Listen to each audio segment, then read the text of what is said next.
Shalom warga kerajaan, kita tiba di sesi perenungan kitab Rut pasal yang keempat, pasal yang terakhir. Dan saya percaya kita menerima berkat Tuhan yang luar biasa. Karena itu ketika kita diberkati, jangan lupa untuk subscribe, like, dan share, sehingga orang lain pun juga bisa menerima berkat yang sama. Dan saya percaya bahwa ketika kita diberkati dan menjadi berkat, maka kita pun akan mengalami keberkatan Tuhan yang luar biasa. Mari kita lihat bersama kitab Rut pasal yang keempat. Nah, tema dari kitab Rut pasal yang keempat adalah setia pada panggilan Tuhan.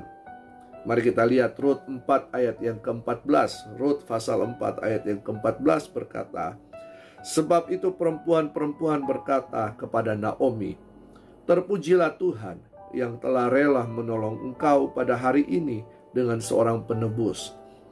Termasyurlah kiranya nama anak itu di Israel." Naomi dan Rut kembali ke Bethlehem dalam keadaan terpuruk. Namun Rut kemudian bertemu Boas ketika sedang memungut jelai di ladangnya. Ternyata Boas adalah salah seorang kerabat yang bisa menjadi penebus bagi mereka. Menurut hukum Taurat, kerabatlah yang bisa menjadi penebus tanah atau ladang milik Elimelek dan menanggung kehidupan Naomi dan Rut. Tetapi ada hukum yang lain, yaitu hukum Levirat. Hukum ini mewajibkan sanak terdekat dari keluarga yang ditinggal mati tanpa keluarganya untuk mengawini jandanya demi meneruskan namanya. Selain Boas, masih ada kerabat yang terdekat yang lebih berhak untuk menebus mereka. Karena itu, Boas menunggu di pintu gerbang dengan para tua-tua untuk menjadi saksi bagi penebusan ini. Ternyata kerabat itu tidak mau menebus karena ada hukum Levirat di dalamnya. Maka Boaslah yang kemudian menebus mereka dan mengawini Rut. Bagi Naomi ini merupakan pemulihan yang Tuhan berikan baginya, sehingga milik pusaka keluarga Elimelek tidak hilang percuma.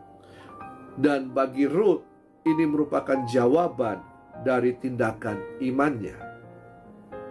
Rut dan Orpa dibawa Tuhan untuk masuk dalam keluarga Naomi dan menjadi mantunya.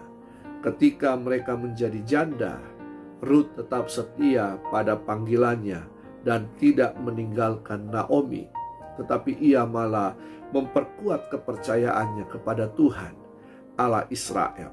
Sedangkan Orpa malah kembali ke rumah orang tuanya. Ya, tidak ada yang bisa menyalahkan hal ini. Itu merupakan pilihan bagi setiap orang. Orpa telah memilih jalan hidupnya. Tuhan menggenapi rencana keselamatan umat manusia lewat Rut dan Boas. Karena itu pelajaran hari ini adalah jangan pernah meninggalkan panggilan Tuhan dalam hidup ini.